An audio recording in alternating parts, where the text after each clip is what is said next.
Breaking news చూస్తున్నాం. ప్రభుత్వం ఆర్థిక ఇబ్బందులు ఉన్నప్పుడు సమ్మెకు దిగడం భావ్యం కాదని వారించిన సమ్మెకు పూనుకోవడం భావ్యం కాదని ముఖ్యమంత్రి రేవంత్ రెడ్డి పేర్కొన్నారు. ఇక సమరమే అని సమ్మెకు పూనుకోవడం ముమ్మాటికి మంచిది కాదని సీఎం రేవంత్ చెబుతున్నారు. రాజకీయ నాయకుల చేతుల్లో ఆర్టీసీ కార్మికులు బలి కావద్దని రేవంత్ వారించారు. గత పాలకులు ఆర్టీసీని నిర్వీర్యం చేస్తే జీతాలు ఇవ్వలేని పరిస్థితి నుంచి ఇప్పుడిప్పుడే గట్టెక్కుతుంటే నెల నెల జీతాలు ఇస్తున్నందుకు ప్రభుత్వంపై సమరం చేయడం అంత మంచిది కాదంటున్నారు రేవంత్ రెడ్డి. పొద్దున్నే పేపర్లు చూడంగానే కొన్ని సర్ప్రైజ్ వార్తలు కనిపిస్తుంటాయి. ఈరోజు ఉదయం పేపర్ తెరవంగానే ఇక సమరమే అని ఒక వార్త చదివిన. ఎవరైనా వీళ్ళు ఏమన్నా మన రాష్ట్రానికి సంబంధించిన వాళ్ళు కాదేమో, ఇంకెవరైనా మన మీద సమరం ప్రకటించడానికి చదివితే ప్రభుత్వ ఉద్యోగాల సంఘాల నాయకులని కింద పేర్లని చదివిన. నేను దయచేసి ఉద్యోగ సంఘాల నాయకులకు విజ్ఞప్తి చేస్తున్నా, ఈ రాష్ట్రం మీది, ఈ ప్రభుత్వం మీది, మీరందరు కలిసి ఎన్నుకుంటేనే మేమందరం ఇక్కడ ఉన్నాం. ఈరోజు ప్రజలు, ప్రభుత్వ ఉద్యోగస్తులు కావచ్చు, ప్రజాప్రతినిధులు కావచ్చు, మన అందరం కలిస్తే 2%.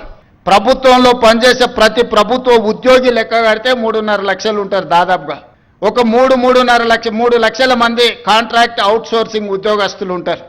ఇంకొక 3 లక్షల మంది రిటైర్డ్ అయిన వాళ్ళు ఉంటారు. వీళ్ళు 9 లక్షలు దాదాపుగా ఈ సిబ్బంది ఉండే అవకాశం ఉంది. ఈ 9 లక్షల మంది 4 కోట్ల తెలంగాణ ప్రజల యొక్క సంక్షేమము, అభివృద్ధి, రాష్ట్రం యొక్క శాంతి భద్రతలను, పెట్టుబడులను అన్నిటిని కాపాడాలి. ఈ 3%, 2.5-3% ప్రజాప్రతినిధులు కావచ్చు, ప్రభుత్వ ఉద్యోగులు కావచ్చు, రిటైర్డ్ ఉద్యోగస్తులు కావచ్చు, కాంట్రాక్టు ఉద్యోగులు కావచ్చు, లేకపోతే అవుట్సోర్సింగ్ ఉద్యోగస్తులు కావచ్చు, వీళ్ళందరికీ జీత భత్యాలు ఇచ్చి ప్రభుత్వంలో పనిచేసే వాళ్లకు 35 సంవత్సరాలు, ప్రజాప్రతినిధులకు ప్రతి 5 సంవత్సరాలకు ఒకసారి ప్రభుత్వాలను ఎన్నుకునే విధం ప్రజలు మనకు అవకాశం ఇస్తారు. ఈ రోజు మీరు ప్రకటించిన సమరం 98% ప్రజల మీద నేను అడగదలుచుకున్న ఉద్యోగ సంఘస్థులు. ఇవాళ ప్రతి ఉద్యోగి 10 సంవత్సరాలు తెలంగాణ రాష్ట్రంలో ఏనాడు 1వ తారీఖు నాడు జీతాలు తీసుకోవాలి. ఇక్కడనే మీరున్నారు. మీరు ఒక్కసారి ఆలోచన చేయండి, గుండెల మీద చేయబెట్టుకొని. తెలంగాణ రాష్ట్రం ధనిక రాష్ట్రంగా ఏర్పడి 72,000 కోట్ల రూపాయల అప్పు ఆనాడు, ఇప్పుడే నేను రామకృష్ణారావు గారిని అడిగిన, దాదాపుగా 9 సంవత్సరాల నుంచి ఫైనాన్స్ సెక్రటరీగా వారే పనిచేస్తున్నారు. తెలంగాణ రాష్ట్రం వచ్చినప్పుడు మనం కడుతున్న అప్పు అసలు మిత్తి ఎంత అంటే నెలకు 500-600 కోట్ల రూపాయలు సార్. సంవత్సరానికి ఒక 6,000 నుంచి 6,500 కోట్ల రూపాయలు మనం అప్పు కట్టేది తెలంగాణ రాష్ట్రం. జూన్ 2, 2014 నాడని రామకృష్ణారావు గారు చెప్పారు. ఇప్పుడు నేను అడిగిన ఇప్పుడెంత కడుతున్నామని అంటే 16 నెలలు, డిసెంబర్ 7, 2023 నుంచి మార్చి 31, 2025 నాటికి 1,52,000 కోట్ల రూపాయల అప్పులు అసలు మిత్తి కట్టినాం సార్. మనం తెచ్చిన అప్పు 1,58,000 కోట్లు. 1,58,000 కోట్లు 16 నెలల్లో మనం అప్పు తెస్తే పోయినైన చేసిన అప్పుకు అసలుకు మిత్తికి కలిపి 1,52,000 కోట్ల రూపాయలు మనం కట్టినాం సార్. తెచ్చిన ఏ ఒక్క రూపాయి కూడా ప్రజా సంక్షేమానికో, ప్రభుత్వ ఉద్యోగస్తుల కోసం మేము ఆడలేదు. 8,29,000 కోట్ల రూపాయలు ఆయన పెట్టిపోయిన బకాయిలకు ఈ తెచ్చిన సొమ్మంతా అక్కడనే చెల్లించినాం సార్ అని రామకృష్ణారావు గారు ఈరోజు చీఫ్ సెక్రటరీ గారు నాకు వివరించారు. అదే కాకుండా ఈరోజు ఎంత కడుతున్నాము అని అంటే నెలకు 7,000 కోట్ల రూపాయలు.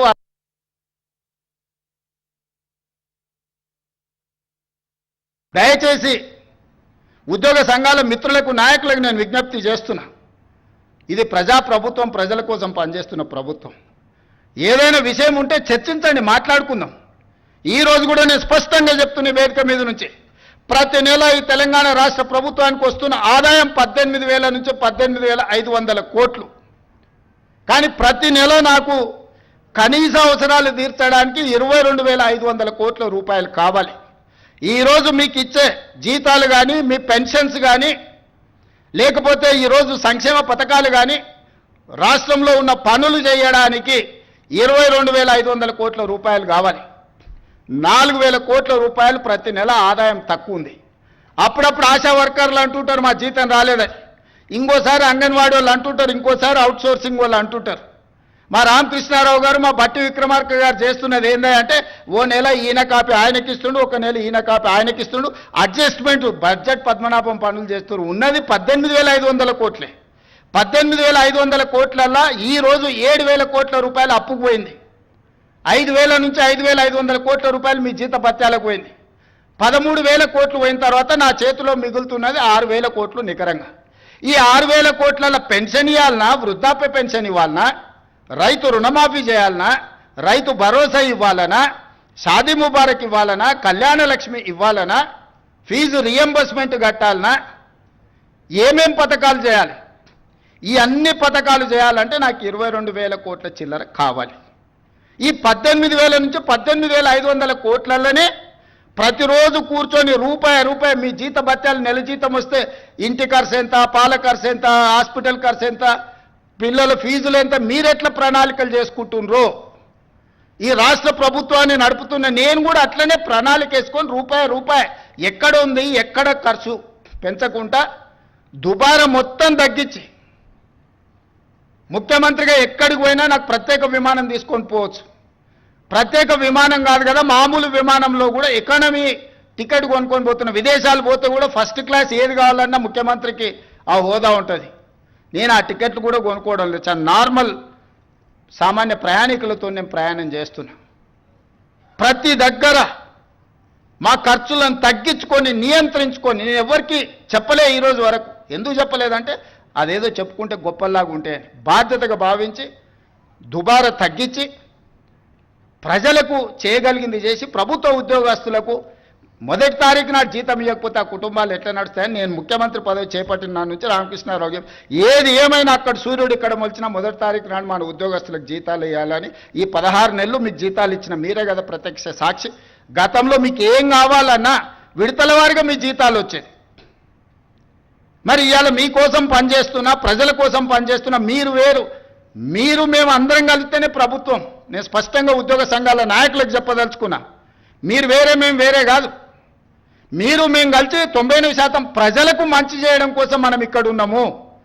మనం సమరం చేయడానికి ఇక్కడ లేం. ప్రజల మీద యుద్ధం చేసిన వాళ్ళు ఎవరు బాగుపడ్డోళ్ళు లేరు. ప్రజలు ఊరుకుంటారా? ప్రజల మీద యుద్ధం చేస్తే ఎవరి మీద యుద్ధం చేస్తారు? ఈ 9 లక్షల మంది ప్రభుత్వ ఉద్యోగులందరూ కలిస్తే మీరు మేమందరం కలిస్తేనే ప్రభుత్వం. మనందరం కలిసి పనిచేస్తేనే పేదలకు మేలు జరుగుద్ది.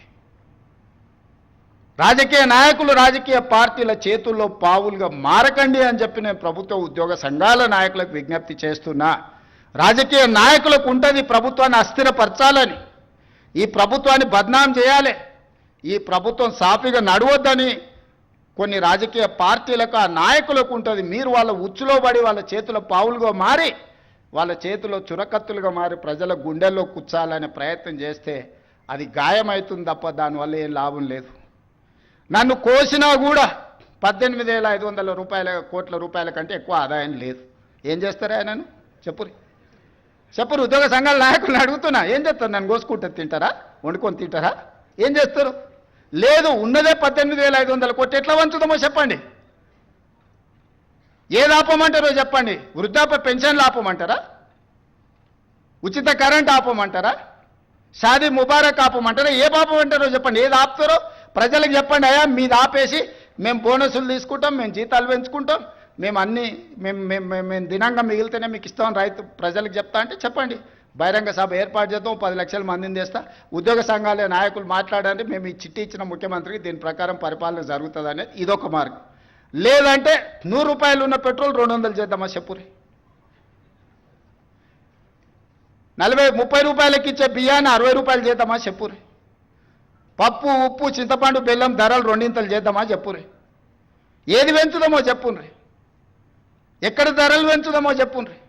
ధరలు పెంచకుండా ఉన్న పథకాలను ఆపకుండా కొత్త కోరికలు నెరవేరవు. కొత్త కోరికలు కోరుకొని మనము నిరసనలో, ధర్నాలో, దీక్షలో, బందో చేస్తే ఉన్న వ్యవస్థ కూడా కుప్పగూలుతుంది.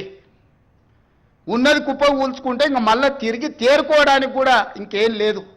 ఇంకో దివాలా రాష్ట్రంగా మనం మారుతాము. ఇవాళ మీరు సమరాలు చేస్తే శాంతి భద్రతలు దెబ్బతింటే పెట్టుబడులు ఆగిపోతాయి. పెట్టుబడులు ఆగిపోతే నిరుద్యోగ యువకులకు ఉద్యోగ అవకాశాలు దొరకవు. విద్యా వ్యవస్థ, విద్యా సంవత్సరం వృధా అయిపోద్ది ప్రభుత్వ ఉద్యోగస్తులు సహకరించకపోతే. నేను ఒక్కరిని ఏం చేయగలను? రామకృష్ణారావు లేకపోతే డీజీపీ ఏం చేయగలరు? మేము మిమ్మల్ని కొట్టం తిట్టం, ఉన్నది ప్రజలకు వివరిస్తాం. మిత్రులారా, ఉద్యోగ సంఘాల నాయకులు నేను విజ్ఞప్తి చేస్తున్నా, నాకేమున్నది, నేను ₹1 ఇంటికి తీసుకుపోను, నేను మిగతాలాగా కాదు, నాకేం అవసరం లేదు. నల్లమల అడవుల నుంచి ఒక చిన్న గ్రామం నుంచి రాష్ట్రానికి, తెలంగాణ రాష్ట్రానికి ముఖ్యమంత్రి అయినా ఇది ప్రజలు ఇచ్చిన గొప్ప గౌరవం. బతుకున్నంత కాలం ఈ గౌరవం నిలబెట్టడం కోసమే నేను పనిచేస్తా. నాకు వేరే కోరికలు లేవు, వేరే ఆలోచన లేదు, వేరే ఆదాయం అక్కర్లేదు. కానీ బాధ్యతగా వ్యవహరించాల్సిన మనం బాధ్యత మార్చి వ్యవహరిస్తామని అంటే అది తెలంగాణ సమాజానికి తీరని నష్టం జరుగుద్ది. రాష్ట్రం ఆర్థికంగా బాగా లేదు, అప్పు పుడతలేదు, అనా పైసా ఎవడు ఇస్తలేడు. ఎవరినైనా కలవడానికి పోతే బ్యాంకర్లు దొంగలను చూసినట్టు చూస్తున్నారు తెలంగాణ రాష్ట్ర ప్రతినిధులను.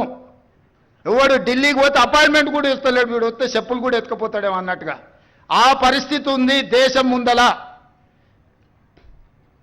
అప్పు పుడితే నేను కూడా ఏదో ఒకటి చేసి తెచ్చిచ్చేటోను, అప్పు పుట్టట్లేదు. ఎవడు బజార్లో నమ్మడం లేదు. స్వీయ నియంత్రణనే దీనికి పరిష్కారము.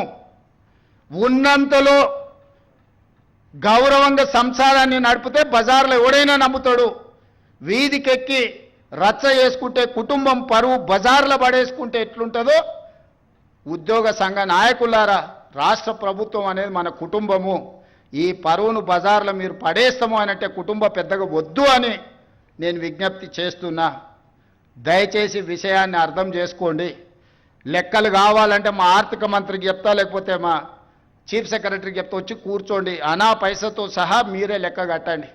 నేను చెప్తున్న దానికంటే ₹1 ఆదాయం ఎక్కువనా మీకే పంచిపెడతా. కాంట్రాక్టర్లకు బిల్లులు ఇవ్వాలంటే ఇంకొక 7,000 కోట్లు కావాలి. నేను చెప్పేది అన్ని నిత్యావసర, అత్యవసరానికే 22,000 కోట్లు, దాంట్లోనే 4,000 కోట్ల తుట్టుంది.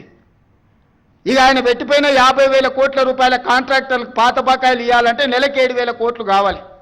ఇవాళ సాగునీటి ప్రాజెక్టులల్లా 70%, 80%, 90% ప్రాజెక్టులు పూర్తయినే ఉన్నాయి. నెలకు 1,000 కోట్లు సాగునీటి మీద మనం ఖర్చు పెడితే 2 ఏళ్లలో దాదాపుగా 20 లక్షల ఎకరాలకు నీళ్ళు ఇవ్వచ్చు.